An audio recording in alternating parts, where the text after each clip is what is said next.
Alright, I am going to just close the door here for privacy.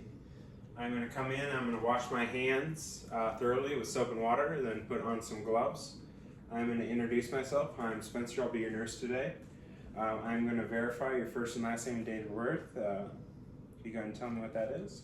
Sally Smith, September 6, 1942. Okay, great. That checks out with her wristband and the chart. So now I am going to carry on with the assessment.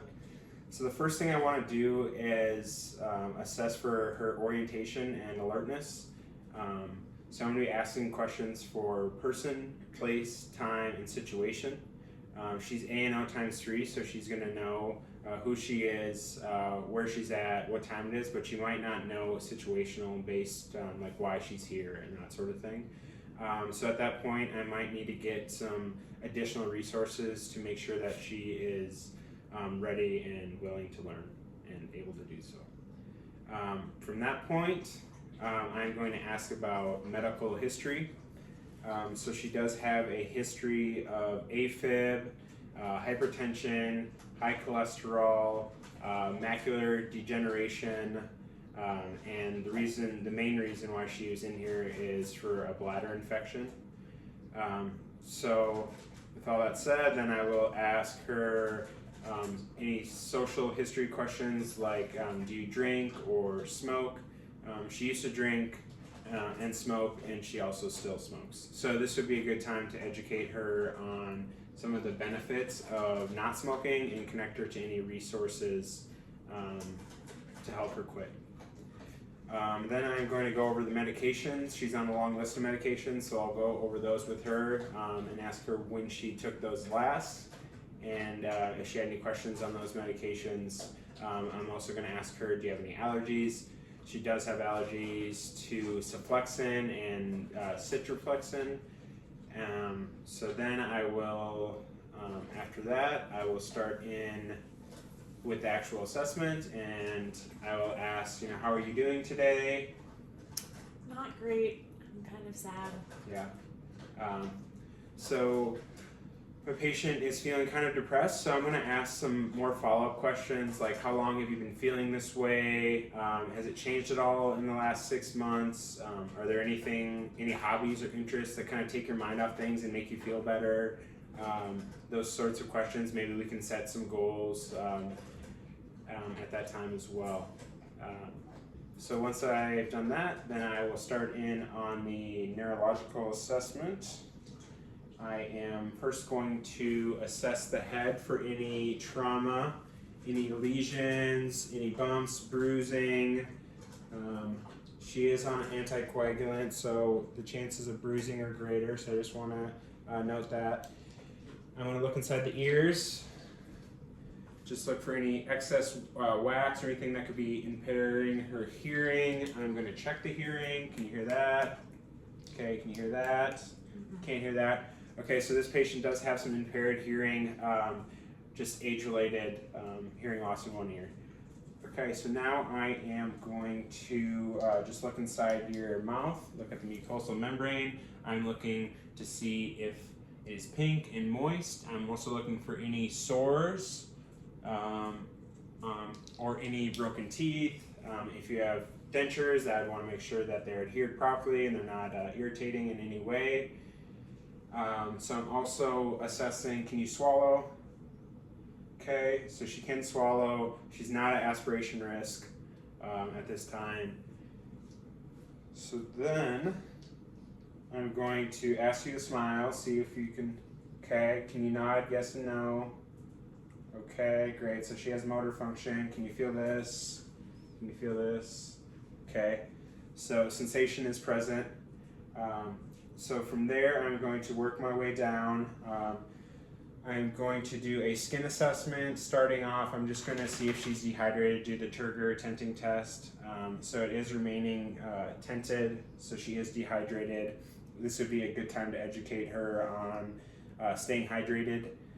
I do want to consider that she is on a fluid restriction of 2 liters a day. So she wants to be drinking water, but not drinking too much water throughout the day. So once I do that, I'm just going to do a upper extremity examination. So I'm looking for skin color, temperature, moisture. Everything is normal there. I'm going to have you squeeze my hands. Okay, good. Can you push down? Okay, can you push up? Okay, good. Can you feel this? Okay, so sensation's good, motor function is good. I'm going to check cap refill. Okay, I noticed that it takes 3 seconds, normal is 2, so it's slightly delayed, to be expected with some of that poor circulation from the AFib. I will also look for any edema. There's no edema in her upper extremities at this time. Okay, so now from here, I'm going to check her radial pulses quick on both sides bilaterally. I notice that they are irregular and rapid, so that makes me want to do the cardiac assessment to just verify that. So I'm going to do an apical pulse for at least 1 minute. Okay, so I've done that, and I found that it is, in fact, irregular and rapid. Now I'm going to listen to the Erb's point.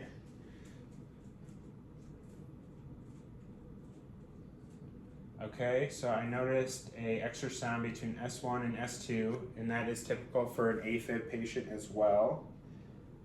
Are you having any chest pain at all? A little chest pain? How long has that been going on for?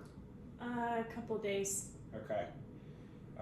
So now I'm also going to ask, do you have any other pain that I should be aware of? Yeah, my hip is in pain. So the reason why she's in the hospital is she had a fall and hit her right hip. So I'm going to ask some follow-up questions. Like, how long has this been bothering you for? The severity of it, from a scale of 1 to 10, what would you rate the pain? Probably a 6 or a 7. Okay. Is it dull? Is it sharp? Does it radiate? I would say it's sharp. Okay. Yeah, and radiates. Okay. Great. So from there, I'm going to continue my assessment. I am going to do a respiratory assessment. So I am going to listen to 2, breathe in, breathe out, breathe in, breathe out. Okay, so I noticed some wheezing on the upper lobes. That is to be expected with a smoker. Now I'm going to do 4 locations on the posterior side. Breathe in, breathe out, breathe in, breathe out, breathe in, out, breathe in, breathe out. Okay, then I'll do one on the lower right. Breathe in. Okay. Okay, so now that I have listened, I'm also going to assess the work of breathing. Is she having a hard time breathing? She is. It's having some tightness and kind of some pain, as well as shallow breaths as well. So now I'm going to do a quick set of vitals. Upon doing that, I find the respirations are 18, to be expected for someone that has a history of smoking. The O2 levels are around 90, which is also low but normal for this particular patient. Blood pressure is also elevated, which is to be expected. She does have high history of high blood pressure. She is on some medications to manage that. The temperature was normal range, no fever. So now I'm going to ask you, do you have any headaches or dizziness today? Yeah, I'm pretty dizzy. You are? Mm-hmm. Okay. Is there anything that makes it better or worse? Like kind of when you stand up quickly, you get dizzy? Mm-hmm. Okay. Yeah. So this would be a good teaching moment. We want to promote autonomy, but we also want to keep our patients safe. So just let her know that anytime she wants to get up, make sure you use your call light and that we're there for her to help her get up slowly and make sure that it's safe. Okay, so now we are going to do a GI assessment. I'm just going to listen to your bowel sounds here. First, I'm just going to look and note any trauma or anything like that. I notice that your abdomen is slightly distended. I'm going to give it a listen here. starting in the lower right, working my way up and around. Okay.